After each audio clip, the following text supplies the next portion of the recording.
Hello सभी भाइयों को राम राम। आज अपन बात कर रहे हैं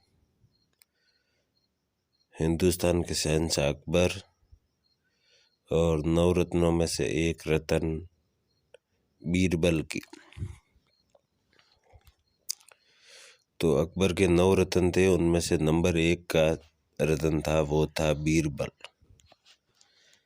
तो एक दिन अकबर बादशाह बैठे बैठे बीरबल से कहते हैं कि मुझे भगवान को देखना है। अब बीरबल कुछ देर सोचते हैं, फिर कहते हैं बादशाह दिखा दूंगा आपको, भगवान देखना है तो दिखा देंगे, 2 दिन का टाइम दीजिए। अकबर कहते हैं ठीक है, 2 दिन का टाइम दिया, 2 दिन बाद दिखा देना भगवान को।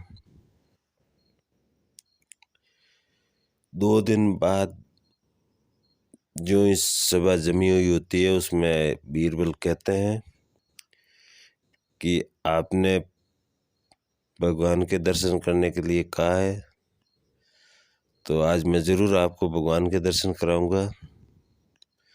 मेरा स्थान आपसे थोड़ा ऊंचा होना चाहिए, क्योंकि मैं आज आपको भगवान दिखा रहा हूँ, इसलिए आपसे आपका गुरु हूँ। तो अकबर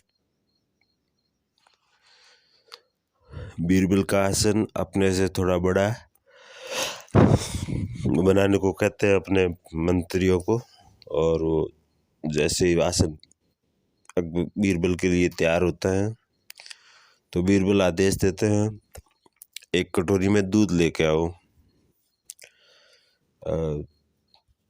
बीरबल के सामने एक कटोरी में दूध हाजिर किया जाता है।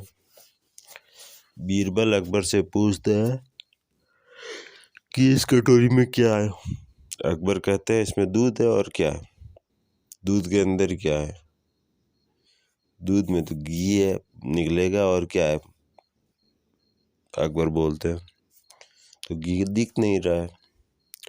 बीरबल कहते हैं घी दिख नहीं रहा है।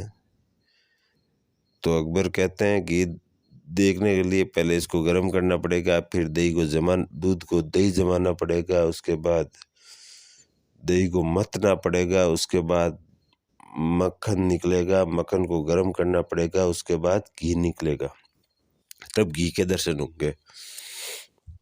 तब बीरबल कहते हैं ऐसे ही मनुष्य को पहले गर्म होना पड़ेगा, प्रभु के दर्शन करने के लिए गर्म होना पड़ेगा, उसके बाद उसकी भक्ति में उसको जमना पड़ेगा। मत ना मलो, फिर लोग कुछ भी कहेंगे कि ये तो ऐसा है भगवान की भक्ति कर रहा है, कोई कैसा कहेगा, उसके लिए लोग मथेंगे और चुपचाप सुनना होगा। उसके बाद जैसे मक्खन को गर्म करके घी निकालते हैं, घी बनाते हैं, उसी तरह अपनी भक्ति से तप के भगवान के दर्शन होते हैं। फिर अकबर को ये बात समझ में आ जाती है कि भगवान के दर्शन के लिए मनुष्य को तप करना पड़ता है। दोस्तों, बात पसंद आई हो तो चैनल को सब्सक्राइब करें। धन्यवाद।